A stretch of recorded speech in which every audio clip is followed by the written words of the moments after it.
So I have 5 sections here in the first chapter.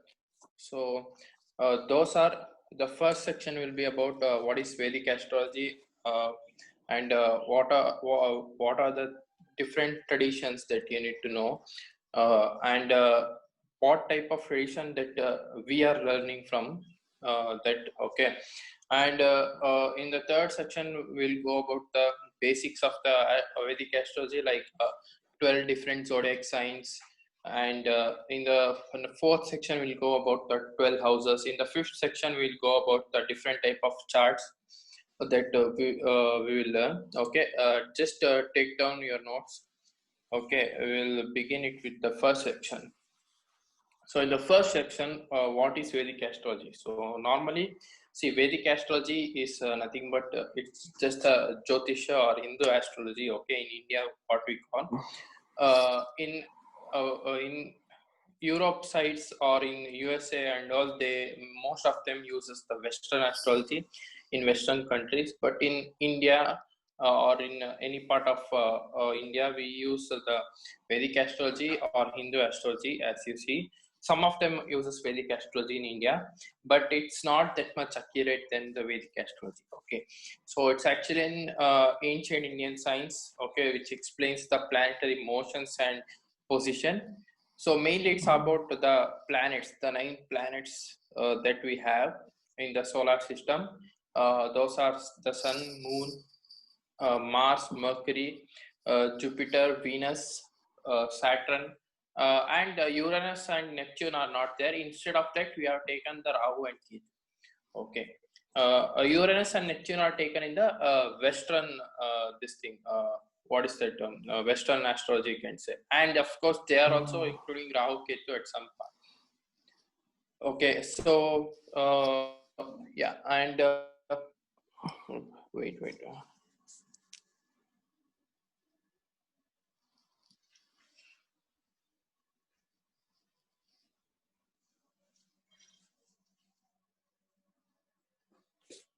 Yeah. So yeah, according to according to the Vedic astrology, there are actually 27 plus 1 constellations. So those constellations are known as the stars, the nakshatras, you can say, which are made up of 12 zodiac signs, 9 planets, and 12 houses. Okay, I'll explain you later what are all that and all. With each house and planet representing some aspect of human life. Okay, so each houses represent some aspect of human life depending on when a person is born.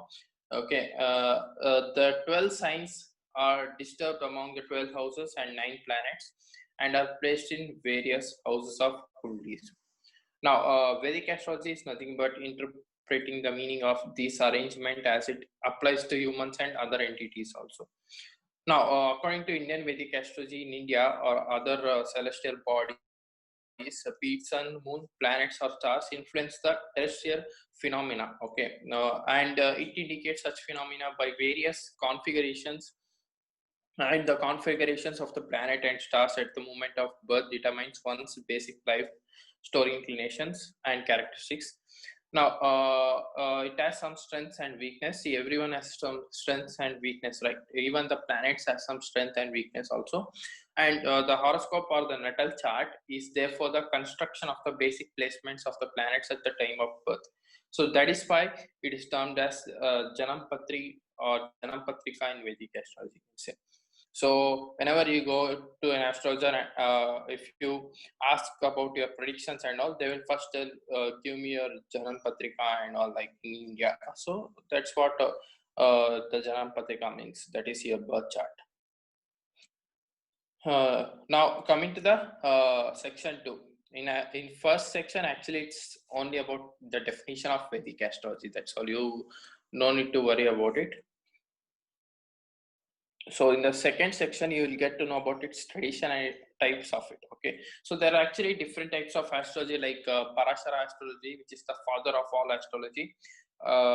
Second is the Gemini astrology. Third is the Nadi astrology or KP astrology, you can say. Next comes the Western astrology. Next comes the Western astrology.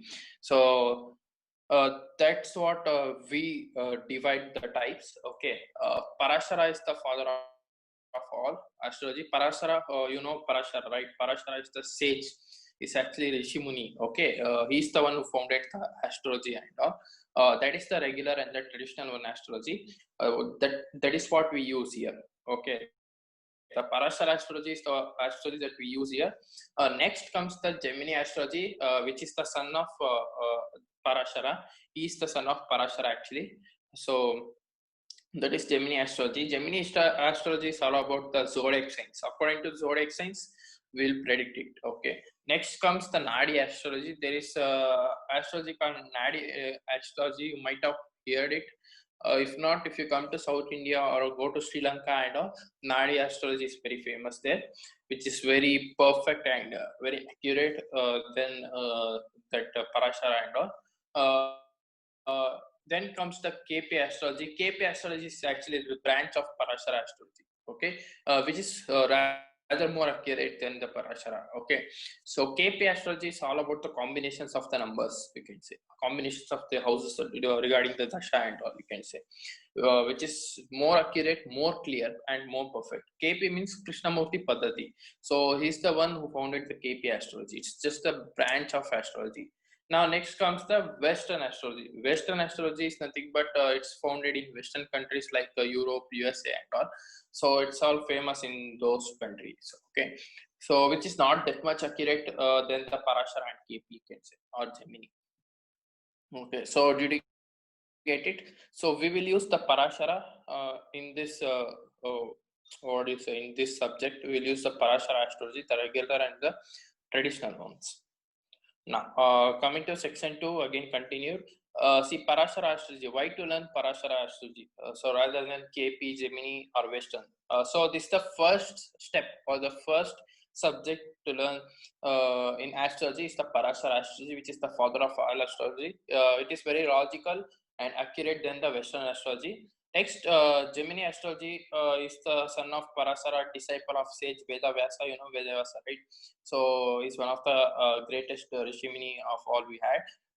And he used only zodiac signs, and with the help of that, events can be easily predicted more accurately than Parashara. Now, KP astrology is the Krishnamurti Paddhati astrology. It's like the branch of Parashara, made up. It's a made up astrology. Okay, you can say like that. Now, Western astrology is mainly used in Western countries, but not accurate than the Vedic astrology, I can say. And you need to note down here one thing. We use the Parashara astrology. That is the traditional one and the modern ones. The modern is made like nowadays, what are the things going around us is the modern one. Did you get it? So yeah, that's what we use, the Parashara astrology. Okay, not Gemini, not KP. Yeah, Gemini. I'll just teach you just the basics you need to know after the teaching Parashara. KP and all, it's more accurate. You need to take that separate class for that. I'm still learning the KP astrology and all, which is more accurate. But still, I learned the Parashara and the Gemini part. Yeah, that's okay, fine. And yeah, KP, I know that some combinations, mean combinations, I know, that's all. So yeah, Parashara we are using. So so I think you're clear, I think. Now, coming to the section 3. So you just make a note down of it. So take a notebook and just write it down in your notebook. In the next class, I will ask you. Okay, so what are the basics you need to know in Vedic astrology or the modern astrology? So there are actually 12 zodiac signs that you need to know. The first zodiac sign is Aries zodiac sign. Just write it down in your notebook or somewhere you can write it down. You can just write and just buy at it, okay, because you need to buy at it. If not, then it will be very tough for you to learn. These are the basics that you need to know for the beginners.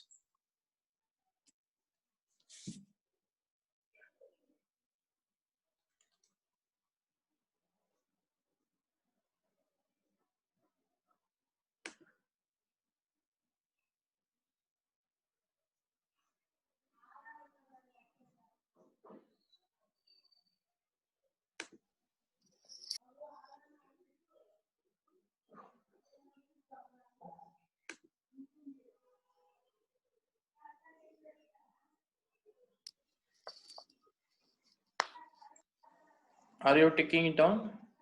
Yes, I'm writing down. Okay.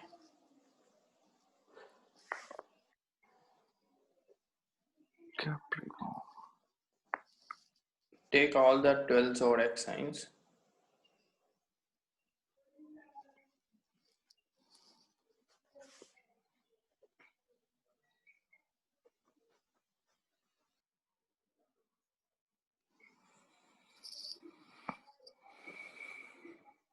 Done. Yeah, okay, fine. I'll just explain it. So first zodiac sign is the Aries zodiac sign. Second zodiac sign is the Taurus zodiac sign. The third zodiac sign is the Gemini zodiac sign. The fourth zodiac sign is the Cancer zodiac sign. If you see any fourth number, then that is the Cancer zodiac sign. If you see the fifth number, then that is the Leo zodiac sign. Sixth one is the Virgo zodiac sign. Seventh one is the Libra zodiac sign. Eighth one is the Scorpio zodiac sign. Ninth one is the Sagittarius zodiac sign. Tenth one is the Capricorn zodiac sign. 11th one is the Aquarius zodiac sign. Yeah, and 12th is the Pisces zodiac sign. Okay.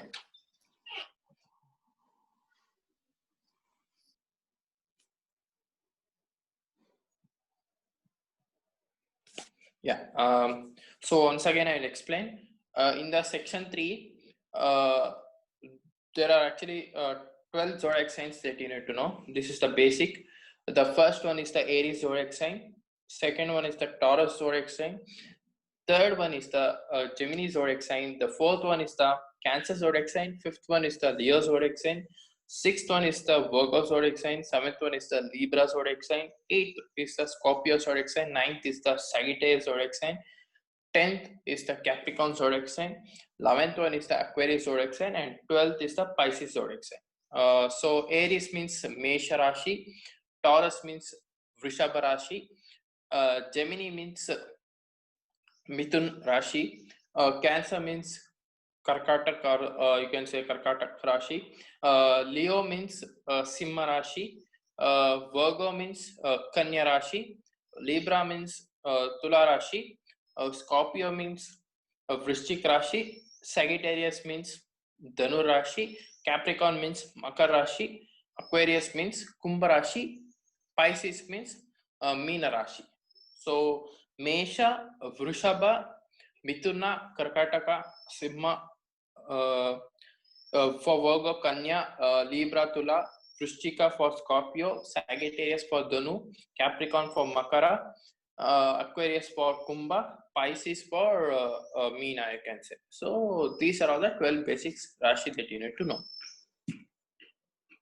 Now, coming to the fourth section. In the fourth section, I'll just give you the brief introduction to houses. This is just the brief introduction. Okay, the first house, there are actually 12 houses. So the first house is all about the overall health, your name, your body, etc. It will be discussed later in the next coming chapters and all.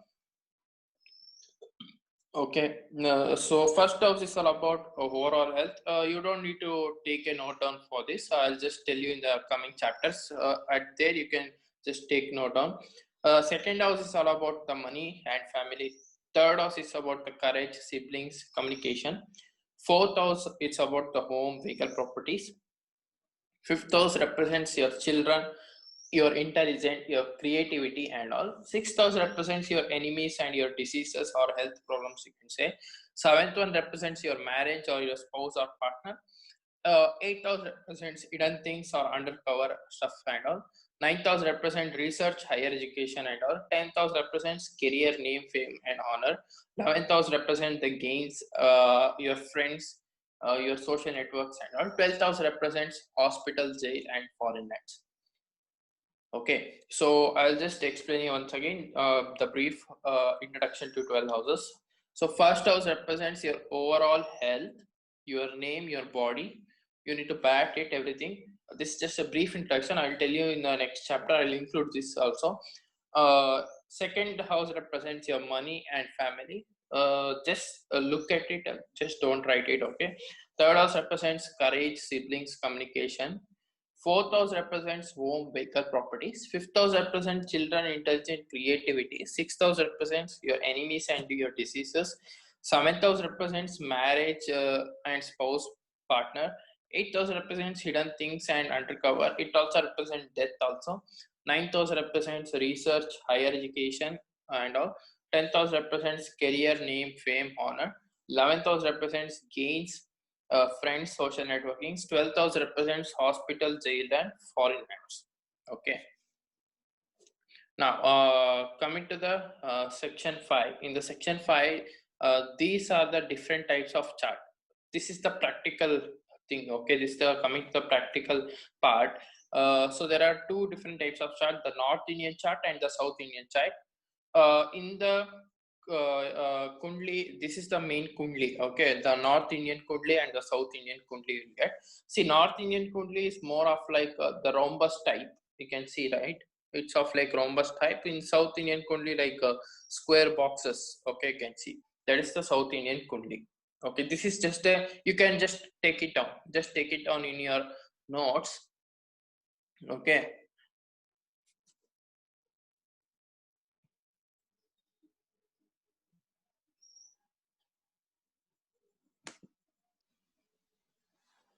Just take down in your notes.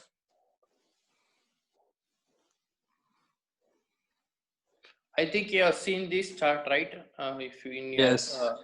yeah, this is the North left side Indian is, I have seen. yeah, North Indian, and the right one is the South Indian chart.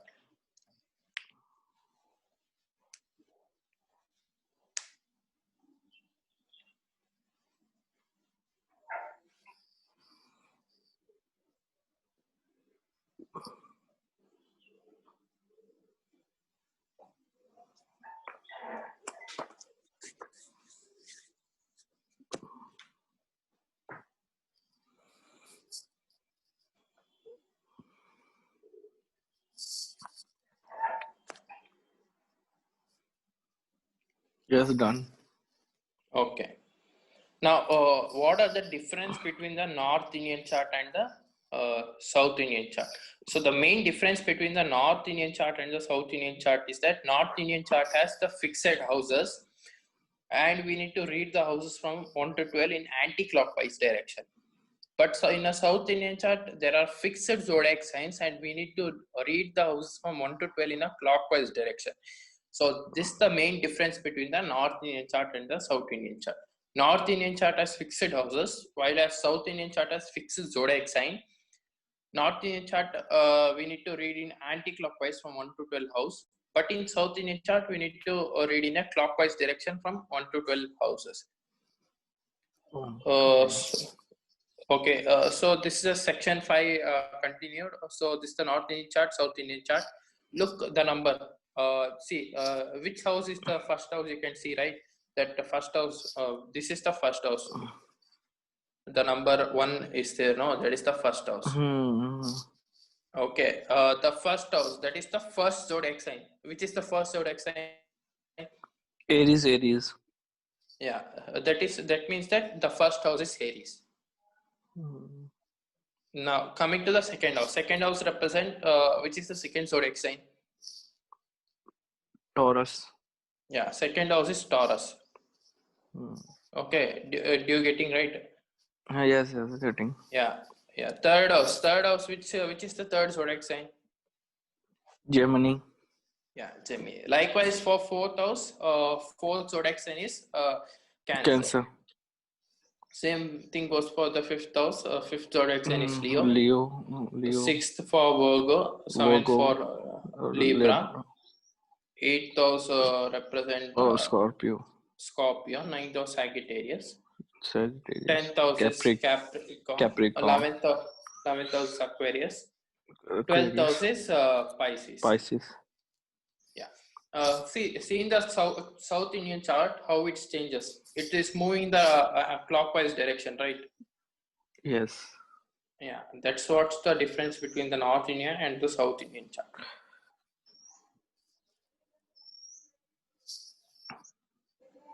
So in the North Indian chart, it runs in anti-clockwise. We need to read in the anti-clockwise, but in the South Indian chart, we need to read in the clockwise direction. Okay. So this is the main difference. Okay, did you get it right? Yes, yes. Okay, fine. So first of all, you need to know about the Rashi, the 12 zodiacs, and you need to buy that. Okay. Okay, in the next class I will ask. The next comes the houses, the 12 houses you need to know. Okay. Okay, so this is the chart you need to practice, the North Indian, whichever you are feeling very comfort, you can go with that, North Indian or South Indian chart. Okay, Okay. but in the case you need to learn both, which will be very easy for you. If any South Indian person comes and asks, then you will be in confusion. So you need to learn both the chart, North Indian and South Indian. Okay. Okay. Fine. Okay, yeah.